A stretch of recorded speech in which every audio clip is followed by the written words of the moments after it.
Hello વિદ્યાર્થી મિત્રો, કેમ છો? મજામાં? તો આદર્શ ક્લાસીસમાં તમારું સ્વાગત છે। તો આજે આપણે ધોરણ 6 વિષય ગણિત પ્રકાશ ચેપ્ટર નંબર 3 સંખ્યાઓની રમતની આજે આપણે વાત કરવાના છીએ, જેનો આજે લેક્ચર નંબર 4 છે। આ લેક્ચરમાં આપણે પેજ નંબર 59ની વાત કરીશું। તો ચલો આજે આપણે આજના લેક્ચરની શરૂઆત કરીએ, જેનો આપણો ટોપિક છે 3.3 સંખ્યા રેખા પર સંખ્યાઓની પેટર્ન। તો આગળના દોરમાં આપણે સંખ્યા રેખા શીખી ગયા છીએ, છતાં પણ ચલો આપણે ફરીથી અહીંયા એકવાર રિપીટ કરી લઈએ કે સંખ્યા રેખા કોને કહેવાય। તો સંખ્યા રેખા એટલે કે આવી રીતે સંખ્યાઓ હોય, જેમાં વચ્ચે અહીંયા 0 હોય, જે આ સાઈડ તમારી જમણી બાજુ છે ત્યાં ધન સંખ્યા હોય, અહીંયા 1 2 3 આવી રીતે અહીંયા અનંત સુધી જતી હોય। પછી આ જે ડાબી સાઈડ છે ત્યાં -1 -2 આવી રીતે સંખ્યા રેખા પર તમારી સંખ્યાઓ હોય છે। પણ હાલ તમારે ઋણ સંખ્યાઓની કોઈ જરૂર નથી। આ જે હાલનું આપણું ચેપ્ટર છે એમાં માત્ર તમારી ધન સંખ્યાઓ જ આવશે। તો આપણે સંખ્યા રેખા પર અહીંયા ધન સંખ્યાઓને કેવી રીતે મૂકવી, વચ્ચે કોઈ સંખ્યાઓ તો કેવી રીતે મૂકવી, આપણે દરેક વસ્તુ શીખીશું। જેમ કે અહીંયા તમારી માપપટ્ટી અથવા ફૂલ પટ્ટી હોય, એમાં તો તમે જોશો કે 0 થી લઈ અને 10 નાના નાના આંકડા છે, એમાં જે વચ્ચે હશે, જેમ કે હું તમને ચલો અહીંયા બતાવું। જેમ કે અહીંયા આપણે આ ફૂલ પટ્ટી છે, તમે સમજી લો અહીંયા કે અહીંયા તમારું આ 0 છે। ચલો આપણે અહીંયા રેડ પેનનો ઉપયોગ કરીએ અને અહીંયા તમારું 1 છે। તો આની વચ્ચે ચલો આપણે ઝૂમ કરીને તમને બતાવું કે અહીંયા આ તમારું 1 2 3 4 અને આ એક મોટો આંકડો છે, 6 7 8 9 અને અહીંયા 1। તો આવી રીતે તમારા આંકડા છે, આ 0 અને આ 1, પણ આ એની વચ્ચે જે નાના નાના જે પોઈન્ટ છે એ શું છે અહીંયા? તો આ છે તમારું અહીંયા 1.1। ચલો આપણે પેનની સાઈઝને નાની કરી લઈએ। પછી આ છે તમારું 1.2। આવી રીતે જે વચ્ચે છે જે મોટી લાઈન થોડી છે 1.5। પછી આવી રીતે અહીંયા 0 પોઈન્ટ આવશે, કેમ કે અહીંયા 0 થી શરૂઆત થાય છે, તો 0.1 છે। પછી તમારું આ 0.5 છે અને છેલ્લે તમારો અહીંયા 1 આવી જશે। તો આવી રીતે આજે આપણે સંખ્યા રેખા શીખવાના છીએ। આ તો તમારી જે માપપટ્ટી અને ફૂલપટ્ટીમાં આપેલું હતું એ મેં તમને અહીંયા સમજાવવાનો પ્રયત્ન કર્યો કે આવી રીતે અહીંયા આપેલું છે। તો ચલો આપણે આજના ટોપિકની અહીંયા સિમ્પલી વાત કરીએ કે આજનો ટોપિક આપણો અહીંયા શું કહેવા માગે છે। તો આજનો અહીંયા આપણો ટોપિક છે જેમાં આપણે અહીંયા સંખ્યા રેખા પર સંખ્યાઓને દર્શાવવાની છે। જેમ કે ઓલરેડી તમને અહીંયા આપેલી છે, તમે અહીંયા જોશો તો જો આ સંખ્યા પર અહીંયા 1000 આપેલી છે, પછી અહીંયા 2000 આપેલી છે, તમે અહીંયા નીચે જોઈ શકો છો, અહીંયા 3000 આપેલી છે, અહીંયા 4000 આપેલી છે। તો હવે જો અહીંયા તમને આ 1000 અને 2000 ની વચ્ચે અહીંયા તમને એક વચ્ચોવચ્ચ લાઈન આપેલી છે। તો આ શું દર્શાવે છે? અહીંયા 1000 અને 2000 ની વચ્ચે શું આવે? તમારે કઈ સંખ્યા વચ્ચોવચ્ચ? તો 1500 આવશે। તો આ જે તમારી સંખ્યા છે અહીંયા એ 1500 દર્શાવે છે। ઓકે, સિમ્પલ તમને અહીંયા સમજણ પડી ગઈ।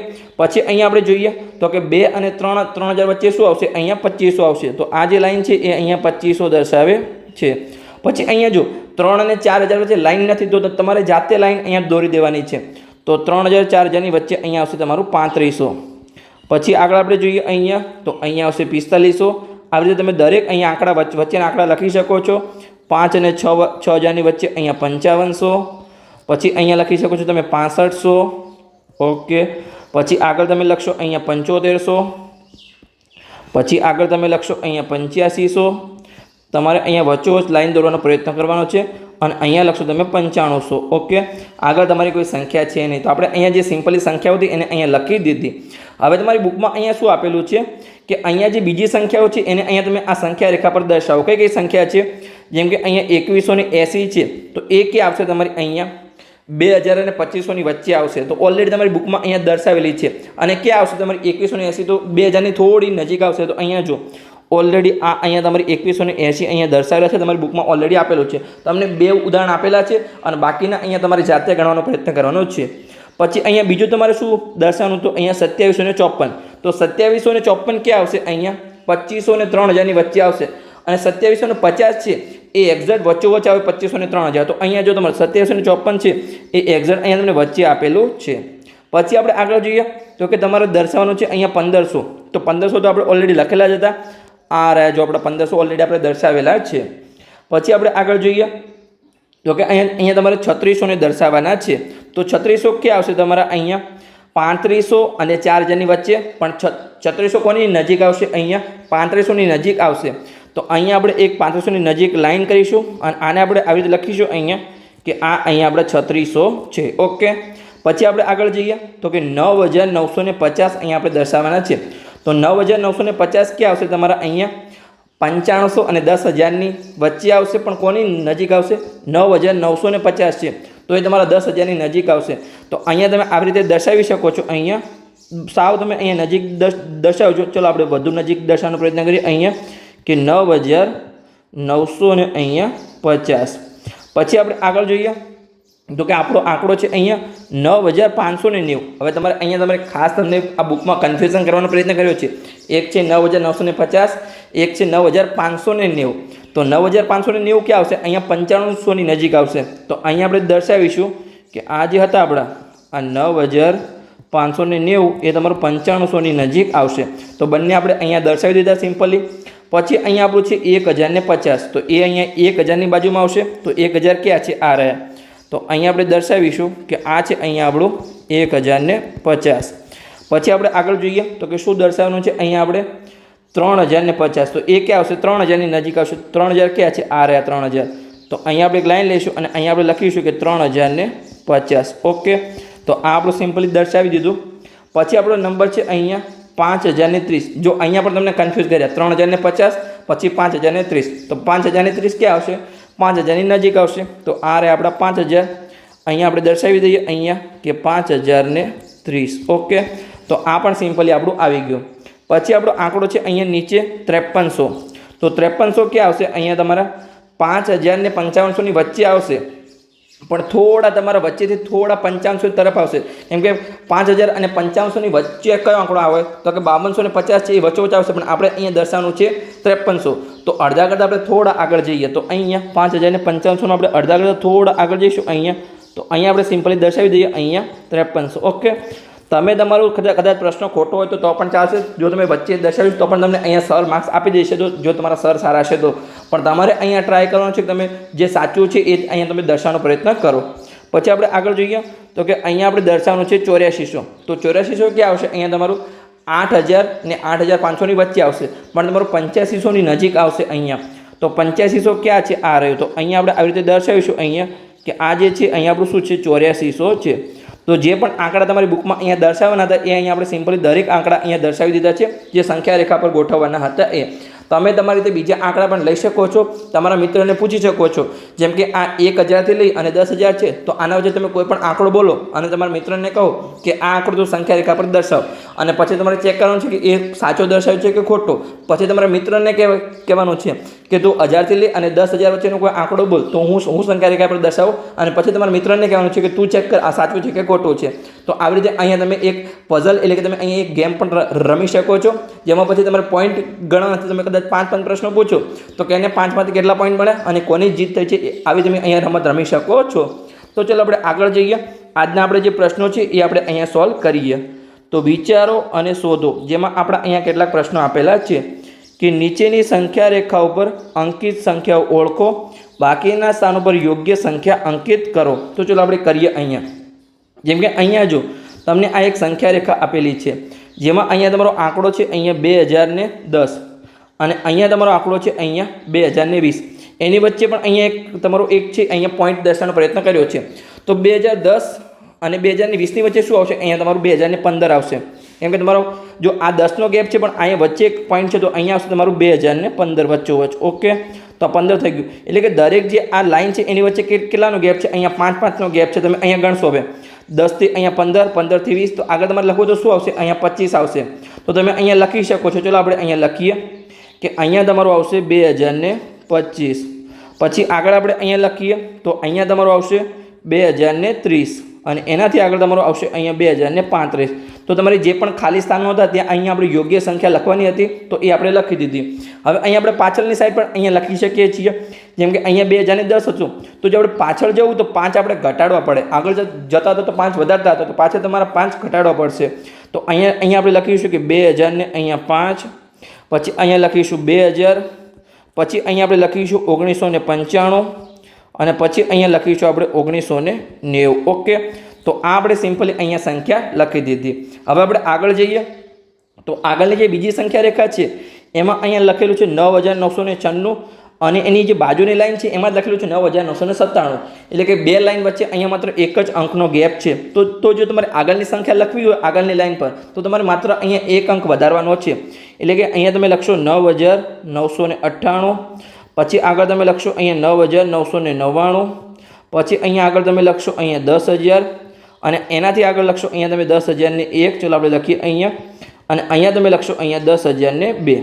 હવે જો તમારે પાછળના અંક લખવા હોય તો તમારે અહીંયા એક પોઈન્ટ ઘટાડવો પડશે. જેમ કે અહીંયા 9996 હતું તો અહીંયા 9995 આવશે. તો ચલો આપણે અહીંયા લખીએ કે 9995. ફરીથી એક પાછળ જઈએ તો 9994 અને એનાથી પણ પાછળ આપણું આવશે 9993. હવે પછી આપણે અહીંયા જો આંકડા તમને આ જે ત્રીજી સંખ્યા રેખા છે એમાં તમને આપેલું છે અહીંયા 15,000 ને અહીંયા 77 અને બાજુના જે લાઈન છે એના પર 15,078 આપેલું છે. એટલે કે બે લાઈન વચ્ચે તમારો અહીંયા એક જ અંકનો તમારો તફાવત છે. તો તમે આગળ વધો તો એક અંક તમારે વધારવાનું છે. તો ચલો અહીંયા આપણે વધારીએ તો અહીંયા શું આવશે તમારું 15,000 ને આવશે તમારું 15,079. ચલો આપણે લખીએ અહીંયા, પછી આવશે તમારું 15,000 ને અહીંયા 80. પછી આગળ વધીશું તો આપણું આવશે અહીંયા 15,081. ચલો આપણે લખીએ અહીંયા આવશે તમારું 15,082. અને જો ઓલરેડી તમારી બુકમાં 15,083 તમને લખીને આપેલું છે તો આગળ અહીંયા શું છે તમારું 15,000 ને અહીંયા 84 આવશે. પછી એનાથી આગળ આવશે તમારું અહીંયા 15,085 અને એનાથી આગળ આવશે અહીંયા આપણું 15,086. તો આ આપણો અહીંયા છેલ્લો આંકડો હતો. હવે આપણે ત્રીજી સંખ્યા રેખામાં જોઈએ, ચોથી જે છેલ્લી આપણી સંખ્યા રેખા છે એમાં, તો એમાં તમને શું આપેલું છે તમે અહીંયા જોશો. આમાં ઘણા વિદ્યાર્થીઓ ઘણી બધી ભૂલો કરે છે અને આમાં તમારી પણ ભૂલ થઈ શકે છે. તમે અહીંયા જોશો તો કે અહીંયા પણ 705 છે, અહીંયા પણ 705 છે, તો ગેપ તો કોઈ છે જ નહીં. પણ અહીંયા તમે આગળનો આંકડો જુઓ, અહીંયા તમારે લખેલું છે 86,705 અને અહીંયા લખેલું છે તમારું 87,705. એટલે કે તમારો કેટલાનો ગેપ છે? અહીંયા 1000નો ગેપ છે. જેમ આગળ તમારા નાના ગેપ હતા માત્ર 1 અંકનો, 2 અંકનો, 5 અંકનો, એમ અહીંયા તમારો 1000નો ગેપ છે. અને 1000ના ગેપ પછી અહીંયા તમારે પાછળ 705 લખવાનું છે. તો ચલો આપણે અહીંયા લખીએ.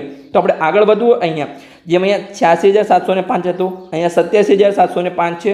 તો અહીંયા આપણે લખીશું 88,705. ઓકે, પછી આપણે એના કરતાં આગળ જઈશું તો અહીંયા આપણે લખીશું 89,705.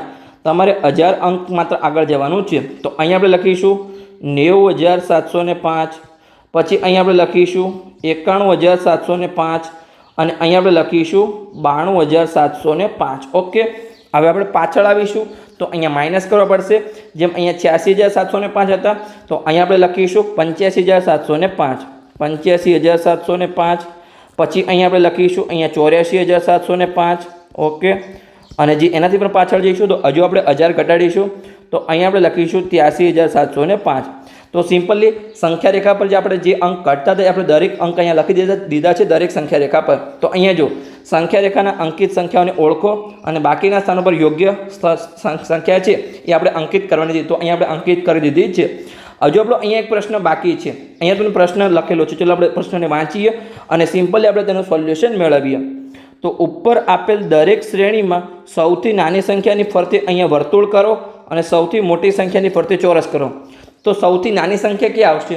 જ્યાંથી તમે શરૂઆત કરી હોય ત્યાં તમારી સૌથી નાની સંખ્યા આવે અને જ્યાં તમારો અંત થયો હોય ત્યાં તમારી સૌથી મોટી સંખ્યા આવે. જેમ કે અહીંયા છે તમને જે નાની સંખ્યા પર વર્તુળ કરવાનું હતું તો આ તમારી 1990, આમાં સૌથી નાની સંખ્યા, આમાં 9,993 તમારી નાની સંખ્યા, આમાં તમારી 15,077 સૌથી નાની સંખ્યા અને આમાં તમારી 83,705. એટલે કે જ્યાંથી તમે શરૂઆત કરી હોય એ તમારી સૌથી નાની સંખ્યા હોય. કેમ કે આપણે નાની સંખ્યા ક્યાં હોય? તો સૌથી પહેલાં હોય, પછી આપણે આગળ વધતા હતા સંખ્યા રેખામાં તો આપણે અંક વધારતા હતા અને પાછળ જતા હતા તો આપણે ઘટાડતા હતા. તો જ્યાંથી શરૂઆત થાય છે એ સૌથી નાની હશે અને જ્યાં અંત થશે એ સૌથી મોટી હશે. કેમ કે એના કરતાં આગળ આપણે ગયા નથી તો અંક વધ્યો જ નથી. એના પાછળની દરેક સંખ્યા આપણે નાની છે. તો અહીંયા આપણે જે ચોરસ કરવાનું હતું એ ચોરસ પણ કરી દઈએ. તો સૌથી મોટી સંખ્યા છે ત્યાં આપણે અહીંયા ચોરસ કરીશું. તો આમાં 2,035, પછી આમાં 10,002, પછી આમાં તમારી 15,086 અને આમાં તમારી છે 92,705. તો સૌથી જે છેલ્લે સંખ્યા છે એ સૌથી મોટી અને જે સૌથી પહેલાં હશે એ તમારી સૌથી નાની સંખ્યા છે. તો બસ સિમ્પલી અહીંયા આપણો લેક્ચર પૂર્ણ થઈ ગયો. આ લેક્ચરમાં આપણે સંખ્યા રેખા પર આપણે સંખ્યાઓની પેટર્ન દોરતા આપણે શીખ્યા અને આપણે અંક લખતા પણ શીખ્યા. આપણે દરેક વસ્તુ અહીંયા દર્શાવતા શીખ્યા. તો બસ અહીંયા આપણો લેક્ચર પૂર્ણ થઈ ગયો. લેક્ચર સારો લાગ્યો હોય તો ચેનલને સબસ્ક્રાઈબ કરી શકો છો અને તમારા મિત્રોને વિડીયો શેર કરી શકો છો તો એમને પણ સરળ ભાષામાં અહીંયા ઘણી શીખવા મળે. આગળના લેક્ચરમાં આપણે આગળના ટોપિક સાથે અહીંયા મળીશું.